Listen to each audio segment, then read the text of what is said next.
Mapagpalang araw ng linggo sa atin lahat. Yan. Sa akin din, good morning. So, welcome po sa ating Sunday service. Nasa huling yugto na po tayo ng ating serye na pinamagatan natin, The Road Out. And pinag-aaralan po natin yung libro ng Exodus.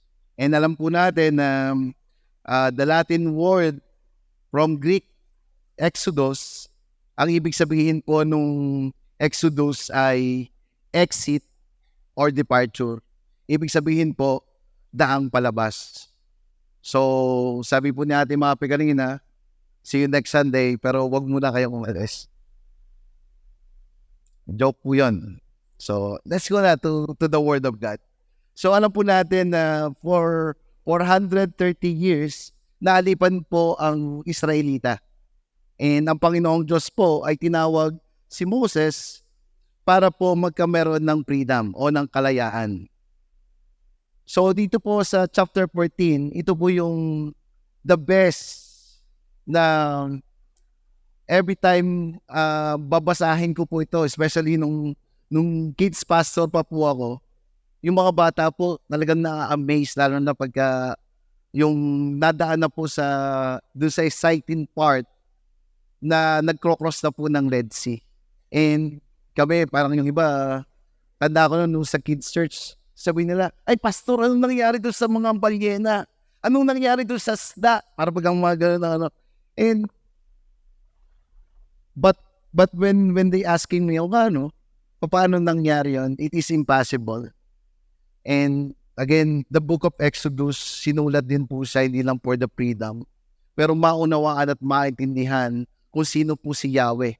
Kung sino po yung ating Diyos na siya ang pinaka-makapangyarihang Diyos sa lahat. And we know that the road out po na serye po natin, pinag-usapan po natin dito na marami pong idolatry ang isang tao.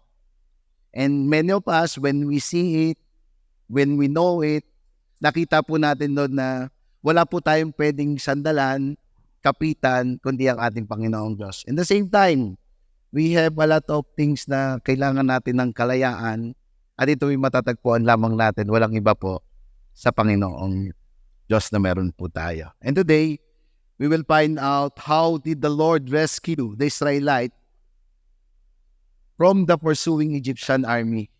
How did the Lord display His power to save His people? How can our God help us when we're in hopeless situation just like the people of Israel? Ngayon po, inaanyahan kong tumayo ang lahat para basahin po natin ang salita ng Panginoong Diyos. Babasahin po natin ang Exodus chapter 14, verse 13 to 31.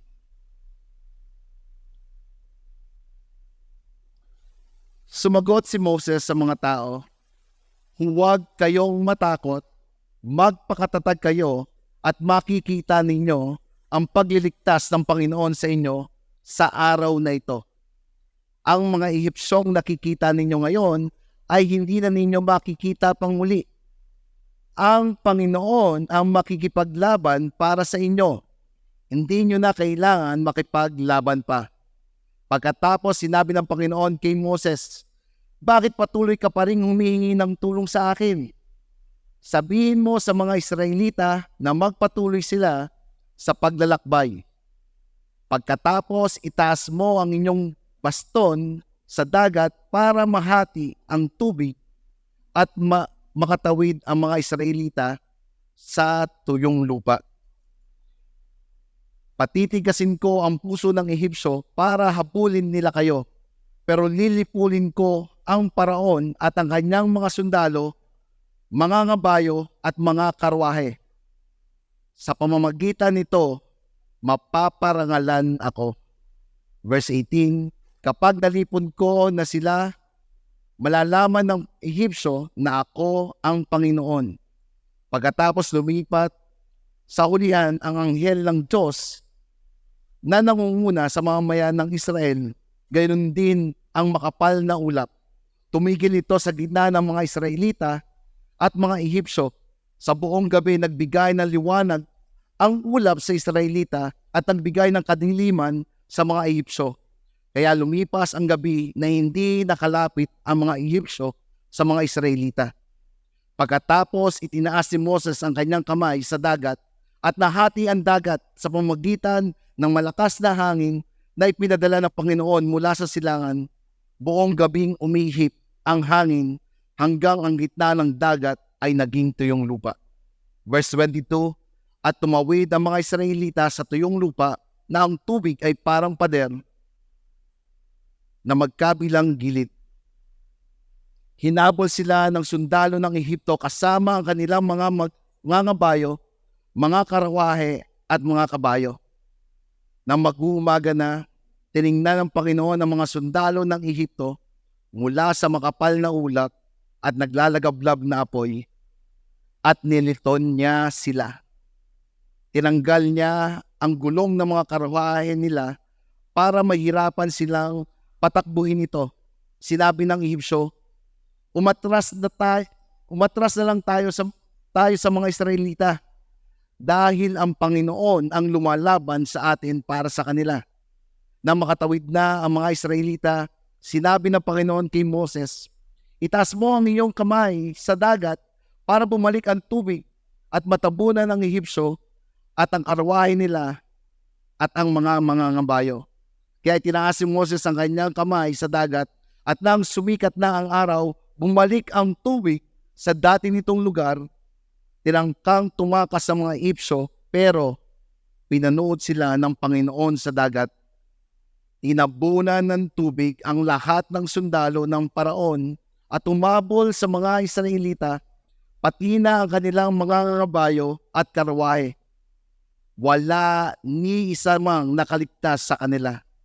Pero ang mga Israelita ay dumaan sa tuyong lupa sa gitna ng dagat na parang pader sa tubig sa magkabilang gilid. Verse 30, sa araw na iyon, niligtas ng Panginoon ang mga Israelita sa kamay ng Ehipsyo at nakita ng mga Israelita ang mga bangkay ng mga Ehipsyo na nakahandusay sa dalampasigan. Verse 31, nakita ng mga Israelita ang dakilang kapangyarihan ng Panginoon na ginamit niya laban sa mga Ehipsyo at dahil dito, iginalang nila ang Panginoon at siya'y pinagtiwalaan nila ang lingkod niyang si Moses. Tayo po'y manalangin. Panginoon, dalangin namin ang imila sa aming mga buhay. Dalangin namin na every time we hear your word, tunay Panginoon na ito'y buhay at aktibo na kayang sukutin ang kaibuturan ng aming mga buto. Dalangin namin na kung ano yung himala na nangyari dito, ito rin po yung himala na mangyari sa aming mga buhay. Dalangin namin na ikaw ang lumaban para sa amin. Palakasin mo ang aming mga pananampalataya na magdudulot sa amin ito ng kaparangalan sa iyo, Panginoong Diyos. Kaya taas namin na aming samot dalangin tanging sa pangalan na iyong anak na si Jesus. Sige po, pwede na pong maupo ang lahat. The miraculous crossing of the Red Sea signify Israel cutting off from the lifestyle of slavery to a life set free by God. Ito pong crossing the Red Sea, ito po yung nagsisignify na kinakat na po yung pagiging alipin ng mga Israelita sa mga Ehipto. And ang Panginoong Diyos po mismo ang nagpalaya sa kanila. Ibig po sabihin, in application into our life, nais din po ng Diyos na makalaya tayo sa pagkakailipin natin sa pamamagitan niya. And I don't know kung ano yung mga bagay na yon. Later we will find out kung ano yung mga bagay na maaaring nakakapagpatigil sa atin, maybe sa ating pananampalataya, or nakakatigil sa atin sa paglago natin bilang isang Kristiyano. And we will find out into this story. God is faithful to save His people even when they are in desperate situation. Dito rin po maintindihan natin na ang Panginoong Diyos po ay matapat na tayo po iligtas lalo na when we are in desperate situation. Tanong po, sino po dito dumaan ka na in a desperate situation? Thank you po. Verse 1, sabi dito, sinabi ng Panginoon kay Moises, sabihin mo sa mga Israelita na bumalik sila malapit sa Pi-hahirot, sa gitna ng Migdol, dagat na pula, at magkampo sila roon sa tabi ng dagat sa harap ng Baal Serpon.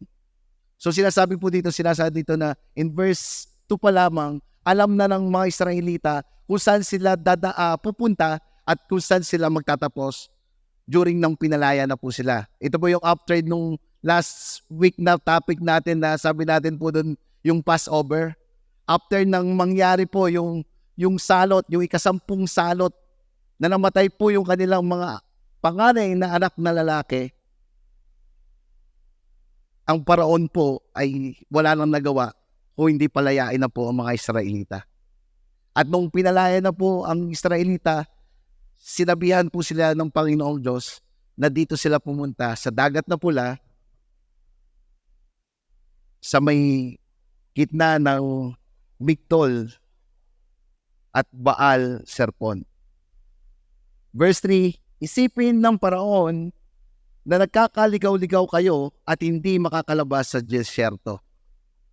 Verse 4, at patitigasin ko ang kanyang puso at hahabulin niya kayo, pero papatayin ko rin siya.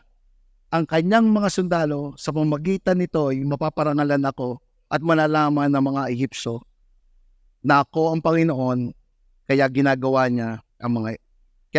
ito ng mga Israelita. So kung titingnan po natin yung place na daan papunta po doon sa dagat na pula, medyo hindi ka doon dadaan kung ikaw ay tumatakbo at ikaw ay tatakas, parang ganon. It is the impossible way to go doon sa dagat na pula. Bakit po? Kasi po yung dadaanan mo doon ay disyerto. Parang every time po kami pupunta dito sa Lukban, ang lagi po naming way, mas malapit po yung kamay ni Jesus. Kasi pagka nag-diversion ka, medyo malayo na po papunta po dito sa lugar na to. So kung tutusin po, ang shortcut po ay doon sa ibang way. Pero doon pa lang, sinabi na ng Panginoong Diyos, hindi kayo doon dadaan kayo dito sa papuntang dagat na pula. And kung hindi lang po yun, kung sinasabi pong disyerto yung dadaanan nyo, ano pong meron doon? Ano meron sa disyerto? Bukod sa buhangin, mainit, at kung hindi sobrang init, sobrang lamig naman sa gabi. No way po para mabuhay, or parang ang hirap po mabuhay pagka doon ka dumaan. Pero alam ng Panginoong Diyos, nadadaan sila doon sa place na yon.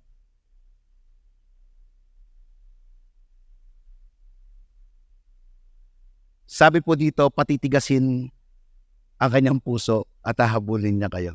Parang in a way, para bagang pinalaya ka na, pero pagkapalaya sa'yo, hahabulin ka pa rin. Sino po dito may katabi kayong mukhang habulin? So, we will find out na ang mga Israelita ay nakulong. Sila ay nasa walang pag-asang sitwasyon, napapaligiran sila ng mas marami at walang silang mapupuntahan. Naipit sila sa pagitan ng hukbo ng Ehipto at dagat na pula. Ito na po yung senaryo. Nung tumakbo po sila, na pagtanto ng mga Ehipsyo, habulin muli sila. So ang gamit po nila ay kabayo at yung karwahe po.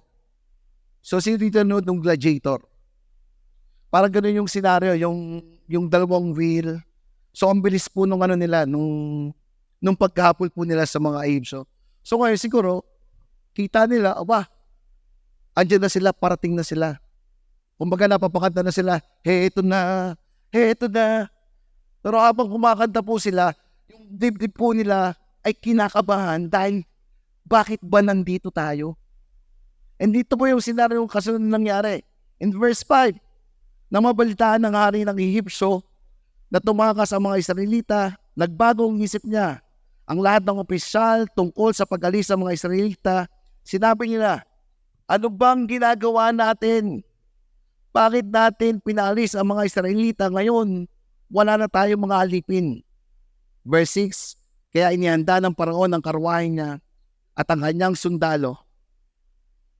Verse 7, dinala niya ang 600 na pinakamahusay na karwahe ng Ehipsyo at ang iba pang mga karwahe, bawat isa ay pinamamahalaan ng opisyal. So kung tinignan po natin, yung mga pinadala po, ito po ay talagang mga special. Best of the best. Eh ano ba laban ng mga Israelita? Alipin lang po sila. Hindi ko alam kung anong baon-baon nila. Siguro baon-baon nila yung mga pang-tanim nila or yun lang yung mga pwede nilang panlaban. Verse 9, ang mga Ehipsyo na sumama sa paghabol ay ang mga sundalo ng hari. So mention, sundalo ng hari. Parang gusto kong exaggerated pa, na ganun katindi po yung mga pinadala ng mga nung Paraon. I don't know, maybe na tinamaan yung ego na meron siya po dito. Naabutan nila ang mga Israelita na sa pinagkakampuhan nila sa tabi ng dagat na pula, malapit sa Pi-hahirot sa harap ng Baal-Zephon. In this scenario, in this time, nandun po sa scenario po sila na wala silang lulusutan at wala silang pupuntahan. Kumbaga parang ganito. Pagka nag-step forward ka, dagat na yan. Pagka pumunta ka dito sa kanan, bundok. Sa kabila, bundok din. Pagpunta mo sa likod, anya na po, padating na po yung mga Ehipto. Napapaligiran sila ng marami at wala silang mapupuntahan. Naipit sila sa pagitan ng hukbong Ehipto at dagat ng pula. Kanina sabi ko, parang dumaan na ba tayo in a desperate situation? Siguro kung estudyante ka, wala kang pera pang bayad ng tuition. Or maaari, kung scholar ka, wala kang binabayad ng tuition, baka wala kang, yung grades mo medyo hindi mo ma-maintain. O siguro kung magulang ka, o nagpapaaral ka, nag-iisip ka na parang, Lord, paano ko i-provide yung kanyang pangangailangan? And lagi ko pong sinasabi, dumukot ka na dito, nakalabas na sa inyong sapatos, wala na talaga ikaw madukot. Or yung future. Sa mga single, maaari matagal ka nang nagdasal na magkameron ka ng trabaho.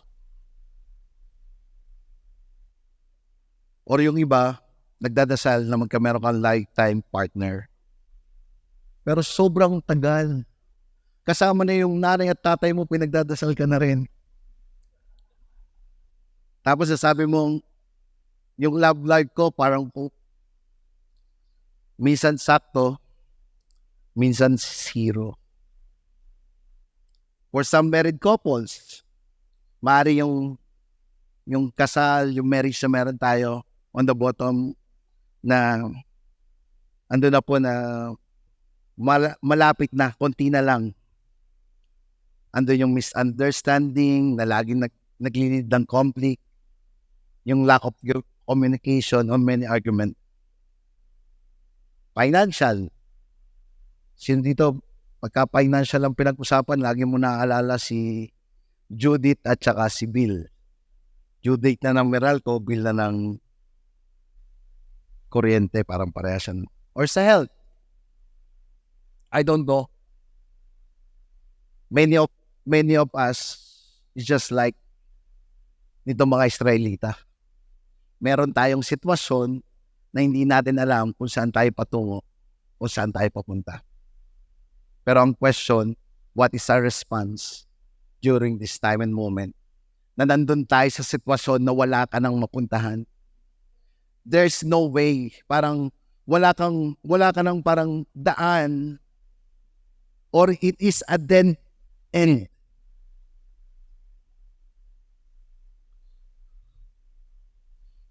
Yung mga Israelita po, nung dumating po yung dead end,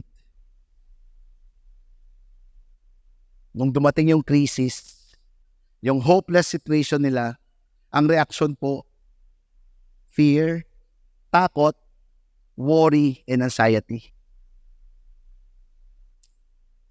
Verse 10, nang papalapit na ang paraon at ang kanyang mga sundalo, nakita sila ng mga Israelita, kaya lubhas silang natakot. Humingi ng tulong sa Panginoon. Sinabi nila kay Moses, bakit dito mo kami dinala sa disyerto para mamatay? Wala bang libingan doon sa Ehipto? Bakit pa kami pinalabas sa Ehipto? Hindi ba sinabi namin sa inyo sa Ehipto na Hindi ba sinabi namin sa iyo, sa Ehipto, pabayaan mo na lang kaming magpalipin sa mga Ehipsyo. Mas mabuti pang naninilbihan na lang kami sa mga Ehipsyo kaysa mamatay dito sa disyerto. How we react if we are in that situation? Parang ganito yan eh. Nakalaya ka na, pero gusto mo bang bumalik? O yung kantang, gusto kong bumait pero di ko magawa. Pero bagang pinalaya ka na ng Panginoong Diyos. O saan mo pa? Siguro naging Kristiyano ka. Nung naging Kristiyano ka, Lord, thank you, I will do my best. Para makita nila that I am the salt and I am the light. But because of many persecution, many situation, maaari, napagtagumpayan mo yung mga struggle ng buhay, yung mga kasalanan. Pero yung sitwasyon mo ngayon, every time na sumusunod ka, lalo ka may mga pinagdadaanan na mas malala. What's our reaction? Tanong po, may takot po ba? Sino dito natatakot ka? Sino dito nagwo-worry ka? Sino dito nagkameron ka na ng anxiety? Pero, iba po si Moses. When the time na situation po na nandito siya, pinahinog po siya ng panahon. And we know what happened to Moses nung kauna-unahan pa lang. Nagpakita po ang Panginoong Diyos sa kanya. Sinabi niya, I am who I am. Moses, ako ang Diyos ni Abraham, Jacob at ni Isaac. And we know the situation na meron siya nung una. Nandun po siya po ay prinsipe, anak siya ng, di ba inampun po siya? And after doon, nakapatay siya. Nung nakapatay siya, nagtago siya for 40 years. And ito na naman, nakilala niya ang Panginoong Diyos. But, may binigay po sa kanyang task na matindi. Because of the situation, iba pong nag-respond si Moses. In this time, Moses was a man of faith who knew that Pharaoh's army was not threat to Jehovah. Sabi niya nung time na to, sa dami na nangyari sa aking buhay, yan bang problemang yan? Matatakot pa ba ako dyan? Pinapapraise ko lang po Ay nakita ko 10 salot ang dumating, pero ni isa walang nagawa ang tinatawag niyong mga Diyos-Diyosan, even si Paraon at ang mga salamangkero. That's why nagbigay po ng advice si Moses. Doon sa mga Israelita na natatakot, doon sa mga Israelita na nagwo-worry, doon sa mga Israelitang nagkameron ng anxiety. Sabi niya dito sa verse 13, sumagot si Moses sa mga tao, huwag kayong matakot, magpatatag kayo at makikita nyo ang pagliligtas ng Panginoon sa inyo sa araw na ito. Ang mga Ehipsyong nakikita ninyo ngayon ay hindi na ninyo makikita pang muli. Wow! What a great speech, ano? Sana all lahat pagka ganun may mga pinagdadaanan. Sabi niya, huwag kang matakot.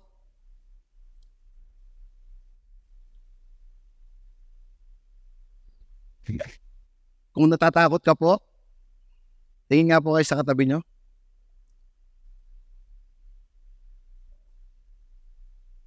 Renz, takot ka ba sa katabi mo?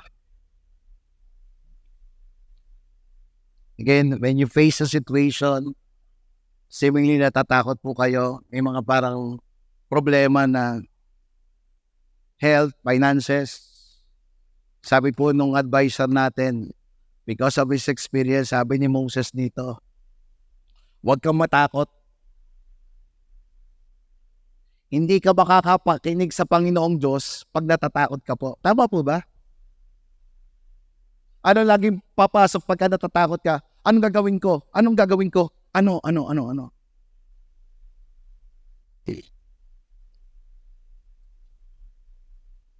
Lalo ka pong matatakot, lalo ka magpapanik. Hindi lang po yun. Magiging critical ka din sa iba. What you have, ito po yung may bibigay mo. So sabi po ni Moses, huwag kang matakot. Sabi mo sa katabi mo, huwag kang matulog. Huwag kang matakot.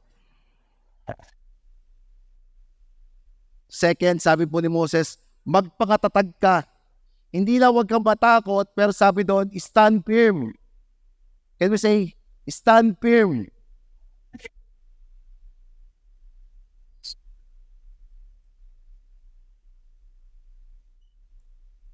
Sabi nga natin, pagka natakot ka, hindi ka makakapakinig sa Panginoong Diyos. Pero when you pause for a while at ramdamin mo yung presensya ng Panginoong Diyos, doon mo siya maririnig. I like po every time we do the praise and worship dito po sa simbahan. Yes, may time naman po ako na to go sa place na meron ako sa bahay, doon sa kwarto, minsan nilala ko yon. Pero every time po na kasama ko the community, I love to do the praise and worship. Kanina po, naiyak na po ako kanina. Kasi pagka po linggo, ito na po yung krisis ng buhay. Kasi kayo makikinig lang ako mag-preach. Pero honestly, nahihirapan po ako every time I go here into the front. Pero I just listen to the Lord every time we do the praise and worship. Lord, what is your message? I am not the one who will speak the word, but let your word speak into this congregation. Ba't po ako umiiyak kanina? Sabi ko, Lord, maraming laban ng buhay. Maraming laban ng buhay din yung mga tao. Pagka inisip mo bilang pastor, o inisip mo bilang leader, sino dito mga leader kayo? Mark, mainit na. Kailangan pagawahan natin yung isang Newton pa. Pinagpapawisan yung aking mata.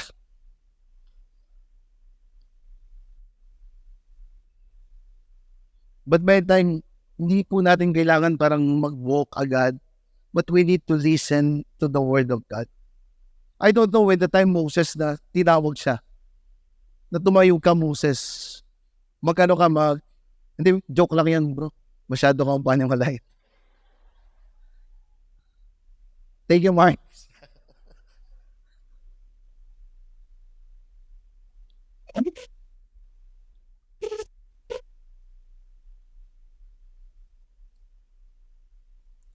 Kasi ang gusto po ng Panginoong Diyos, why we need to stand firm and listen to Him. Ito po yung gusto lagi ng Diyos. Gusto niya po mag-draw siya ng attention para siya po yung isik natin. Dahil po, He has important instruction and revelation to us. Bakit po minsan nasishake tayo? Ito na parang I just realized. Para minsan maintindihan mo na hindi ka yung best at hindi ikaw makakasolusyon ng problema. At kung patuloy natin, nakatingin po tayo sa sarili natin, baka ito yung gusto ng Panginoong Diyos. Gigisingin tayo, huy, ako naman, sa akin ka naman tumingin. Tama na yung instruction na puro sa iyo, puro kagalingan mo. Anak, tumayo ka dyan, makinig ka sa akin.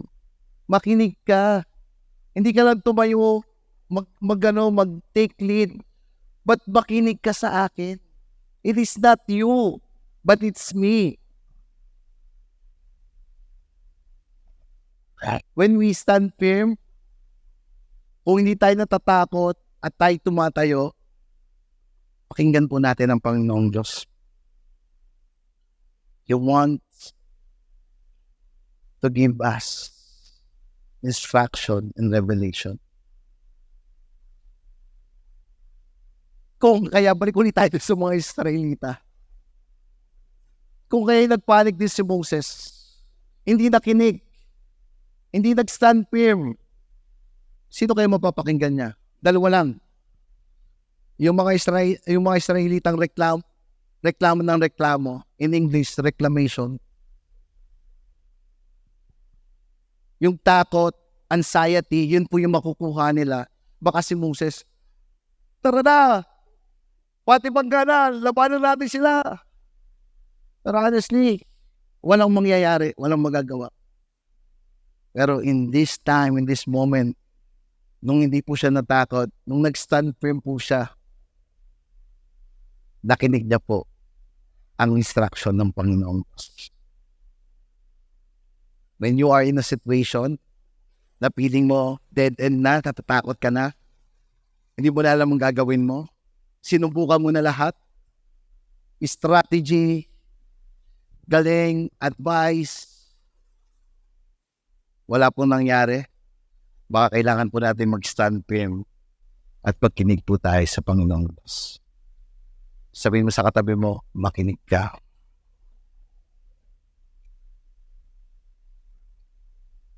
Sabi po ni Moses, hindi ka lang matakot, huwag ka lang matakot, huwag kang matinag. Sabi niya po dito, makikita niyo ang pagliligtas ng Panginoon sa inyo. Manood ka. Parang sabi niya, di ka lang wala kang gagawin, manood ka lang. Just relax. Stay back and relax.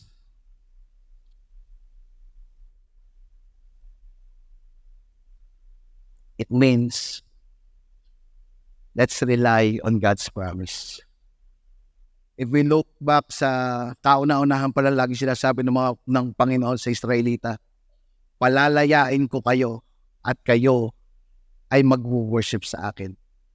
Palalayain ko ang aking mga anak at sila ay sasamba sa akin. It means, promise na ng Panginoong Diyos na papalayain sila. And they will end up to worship God and glorify Him.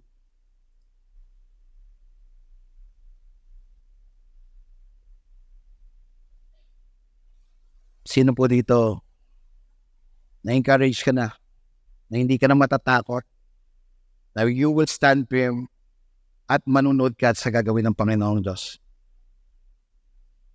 Thank you po. Dahil kung hindi pa, bakit sinabi ni Moses yun? Ito po yung kasunod, verse 15. Verse 14. Ang Panginoon ang makikipaglaban para sa inyo, hindi nyo kailangan makipaglaban pa. Wow! The Lord will fight for us. Kung hindi mo kayang labanan ng sarili mo, ang Diyos ang lalaban para sa iyo. Tama na kapatid. Baka pagod ka na, pinipilit mong labanan ang hindi mo laban. The Lord will fight for us. Masarap na message, Sinasabi ko rin po sa sarili ko. Ang Panginoon ang makikipaglaban para sa inyo. Hindi nyo kailangan makipaglaban. Sinabi ni Moses, ang Panginoong Diyos ang lalaban para sa Israel. At the command of God, He lifts up His staff and stretches His hand. Nahirapan talaga doon sa mga He lifts up. Ay tinaas na lang niya yung kanyang baston. Narinig na sa Diyos eh. Pagbaksak niya ng ganon, 2 divided by 1. Oh, lakad sila. Siguro hindi ko na papapala din yung ginawa ng mga Israel. Bakit? Hindi po nila kaya. Kahit siguro naka-submarine sila. Ay, yung submarine. Hindi ko alam. Wala pa atang submarine yun. But God make a way para sa kanila.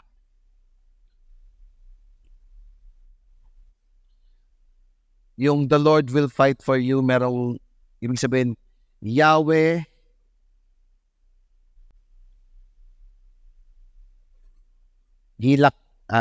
Hilahem Lakem.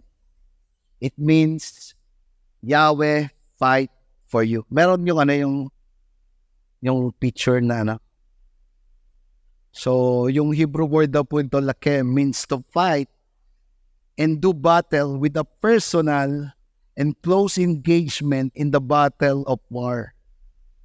The verb lakam occurs with 171 times pertain to God's role in Israel wars. So parang ito daw po yung battle ng Panginoong Diyos. Nakipaglaban siya daw po, malapitan na laban. Hindi lang po siya nag-uutos, but siya po mismo ay nandun.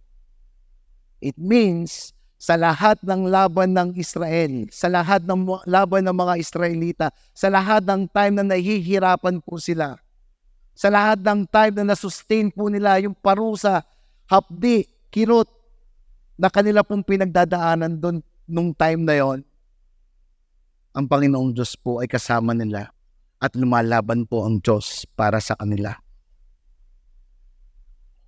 Verse 25, napabaon ng gulong ng mga karwahe at hindi na sila makakahabol ng matulin kaya sinabi nila, umalis na tayo dito sapagkat si Yahweh na ang kalaban natin. Sabi po ng mga well-experienced, best of the best warrior, umalis na tayo dito. Siguro nakakalikik pa. Nako, alis na tayo dito. Hindi natin kaya to. Siguro when they parang na yung palusog na sila, nung una nakita nila, tara, larga, habulin sila. Yung sobrang tatapang. Pero nung utay-utay na nakikita nila na nahihirapan sila, pero yung mga Israelita nagmumunwok pa. Sabi daw po doon, meron pong itong parang ulap at araw. Yung ulap daw po, during the time na naglalakad pa po sila, nung tumakas po sila, dumaan po sila sa disyerto, andun po yung ulap na naka po sa kanila. Tapos yung init naman daw po, tuwing gabi, nandun naman po yung init para sila po ay i-provide. Parang sabi ko, grabe ano pa kaya kailangan itong mga Israelitang ito? Parang they question pa rin si God. Pero sabi ko, in the back of my mind, sometimes ganun din eh. Parang natural bilang tao na laging, Lord, kaya mo ba? Andyan ka ba? Pero when time in this moment, nung nagtatanong sila, I don't know kung habang naglalakad na sila doon, kampante na sila, baka doon pa rin yung takot, andun pa rin yung worries, andun pa rin yung pag-aalala. But in that time, in that moment, gumagalaw po ang Panginoong Diyos. Yung kalaban mo, yung problema na meron ka, ang Diyos po ang gumagawa ng paraan para masolusyonan yan at siya po ang lumalaban para sa inyo. Maybe yung health issue, parang mas lalo akong nakakaramdam ng sakit. Pero ang Diyos po hindi mo alam, He make a miracle sa sitwasyon na iyong pinagdadaanan. Verse 15, Pagkatapos sinabi ng Panginoon kay Moses, bakit patuloy ka pa rin humihingi ng tulong sa akin? Sabihin mo sa mga Israelita, magpatuloy sila sa paglalakbay. Okay naman po yung prayer. Pero in verse 15, sabi nila, go na, magpatuloy na kayo, gawin nyo na yung pinagagawa ko sa inyo. Kasi he give the instruction already. Pero siguro sila, nandun pa rin. Ay kung nagdasal lang sila doon, hindi sila nakinig. We need to move forward. Sometimes God's asked to move ahead in faith even though we cannot see Him in front of us. He will fight for the battle. He will fight the battle for them. Kaya ang kailangan lang po, huwag matakot, maging matatag, at panoodin ang gagawin ng Panginoong Diyos. To give you na lang, parang spin lang. Alam niyo po, nakatawid po sila dun sa place na dapat nilang puntahan. What happened? Mamaya ma-prepare.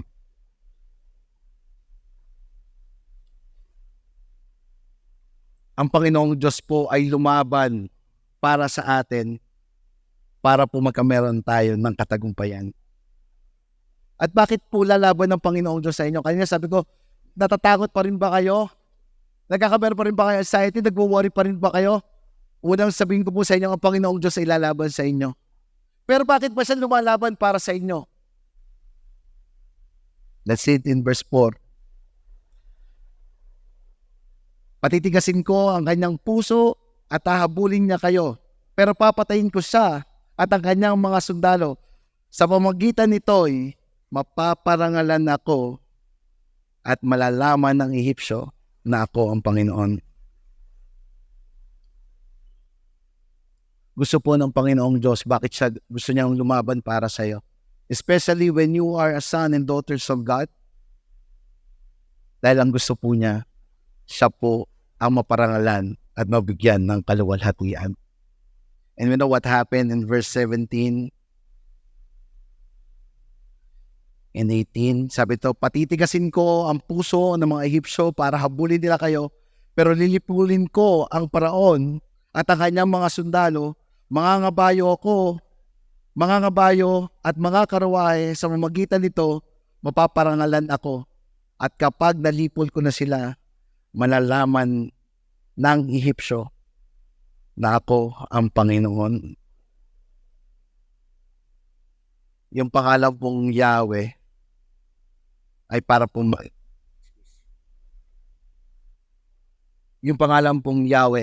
malaman na siya po ang Diyos na makapangyarihan.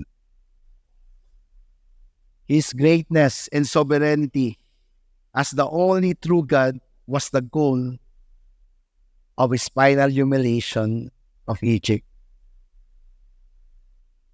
The Lord was exalted and glorified as this story and the miracle of the Red Sea crossing spread. Kaya po ginawa ito ng Panginoong Diyos. Bakit po sure na lalaban siya para sa iyo? There's a reason. Ang reason po niya ay siya ang maluwalhatian sa sitwasyon ng buhay mo. So bakit ka matatakot? Bakit ka mag-aalala? Ang Diyos po ang lalaban sa atin. He is God in heaven above and on earth below. God will fight for us and gain the victory so that He will receive all the glory. As I end, to give you assurance pa rin na hindi natin kailangan matakot. Kailangan natin matatag, maging matatag. Panoodin natin ang gagawin ng Panginoon Diyos sa atin.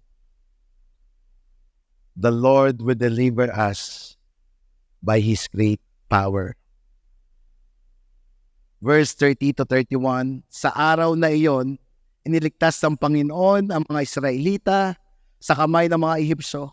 Nakita ng mga Israelita ang mga bangkay ng mga Ehipsyo na nakahandusay sa dalampasigan.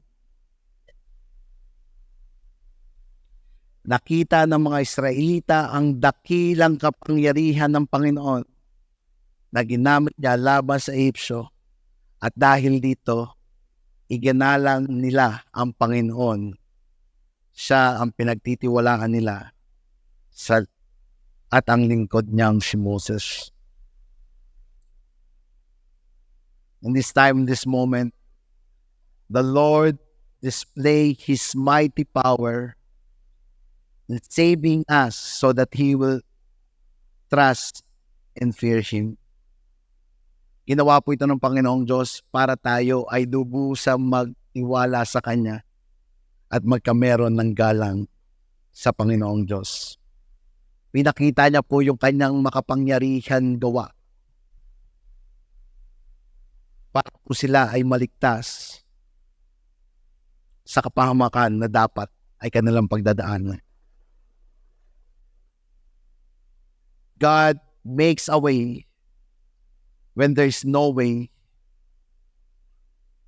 Can we all stand up?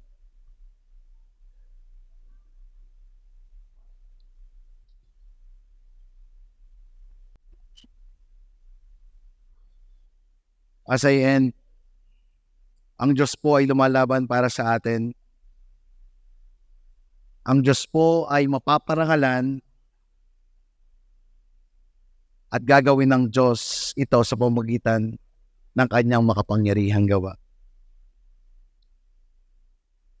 God makes a way when there's no way. I don't know what situation you're facing, but pwede natin po sabihin, God makes a way when there's no way. Tinuruan po niya yung mga tao niya na mag-follow sa Kanya at sumunod po sa Kanya. Mag-move forward, pero hindi niya po pinabayaan. Siya po yung gumawa ng paraan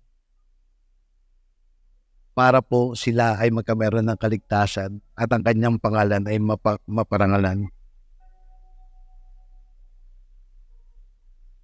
Again, we face fear. Kung tayo pinakakaranas ng takot, huwag po tayo matakot. Kung tayo po ay minsan nasishaken, nag-iisip ng mga makamundong paraan kung paano gagawin yung laban na to, or we want na parang, Lord, mag-compromise na kaya ako? But stand firm. Listen to His instruction. At ang Panginoong Diyos po ang magliligtas para sa atin. Tayo po'y manalangin. Lord, thank you for the day. Thank you for the clear message that you give it to us. Lord, sa oras ito, Lord, kung meron man, Lord, na dumadaan sa matinding pagsubok ng buhay, or feeling nila, Lord, wala na pong pwede silang kapitan, but it is very clear sa iyong mensahe na ikaw ang gagawa ng himala. And today pa lang, in the name of Jesus, we pray, God, for miracle to happen. Lord, ang nais mo sa iyong mga tao ay makalaya. I don't know kung ano yung mga moment na parang wala na tayong daan. Hindi na tayo makamove forward. Maybe it is your emotion that every time you feel na parang you are worthless, hindi ka na ganon pinapahalagahan, or maybe some of you, naalala mo pa rin yung kaaway mo nung grade 6. Hanggang ngayon, galit ka pa rin. I don't know kung sino yung taong yun, but it costs you na yung faith mo every time you see him. Nagkukos ka rin na parang nagagalit ka sa kanya. Or maybe your finances, or maybe sa health mo, every time you na lahat pinuntahan mo na para mapagaling ka. Pero ang sabi ng Panginoong Diyos, listen to my voice, stand firm, do not fear. I'm going to pray for you. Lord, naririnig mo po yung aming mga hininling, hinaing. Dalangin po namin na ikaw yung maparangalan sa oras na to. Hindi po kung sino, hindi po kami. Masabi mo sa iyong salita, susolusyonan mo. Lalaban ka para sa amin, para ikaw ay maluwalhatian. Lord, in the midst of us, in the midst of our situation, we pray, Lord, na ikaw yung gumawa ng miracle sa bawat buhay na meron kami. Nandito po kami, Lord, we ask. We seek you, Lord. Even we knock the door. Lord, thank you for the day. As we ask, as we seek you, Lord, I believe today na binibigyan mo ng mensahe, binibigyan mo kami ng instruction how to do it. Lord, thank you. It is you, Lord, who give revelation to each one of us. Even to the business, maybe there's a business na parang seemingly because of yung sitwasyon ngayon, parang lockdown na. Wala ka nang mapuntahan. I believe the Lord says to us today na kung ano man ang kanyang bubuksan, walang sino man ang pwedeng magsara. At kung ano man ang kanyang sinaraduhan, walang sino man ang pwedeng magbukas ito.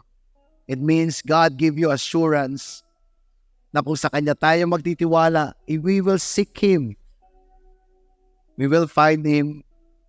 We ask Him, He will give us the answer. And if we knock the door, He will open the door for us. Lord, thank you for the day. Lord,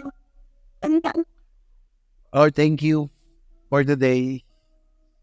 Thank you for the idea. Thank you for the revelation. I pray that also it remind us also na kailangan namin mas saliksikin ang iyong salita. When Moses hear your word, every time Moses hear your word, it is a promise. But how we can hear promise kung hindi po natin binabasa yung libro ng pangako, which is the Bible? I believe the Lord saying us today, we need to seek Him. We need to have more time sa Kanya so that we will listen. Makipapakinggan natin. Meron tayong pangahawakan na salita ng Panginoong Diyos.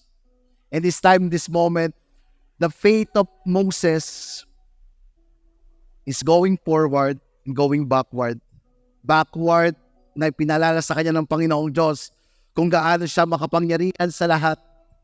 Forward, ipinakita ng Panginoong Diyos kung paano sila iniligtas sa Egyptio. And I believe today, as we declare the promise of the Lord, He is a God, a great God, who will answer all our prayers. Lord, thank you. We believe, God, for financial breakthrough, healing coming from you, that you are a great God that we have. And today, we want to worship you. Can we worship the Lord?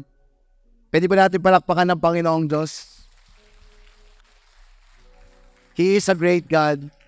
Let's worship God.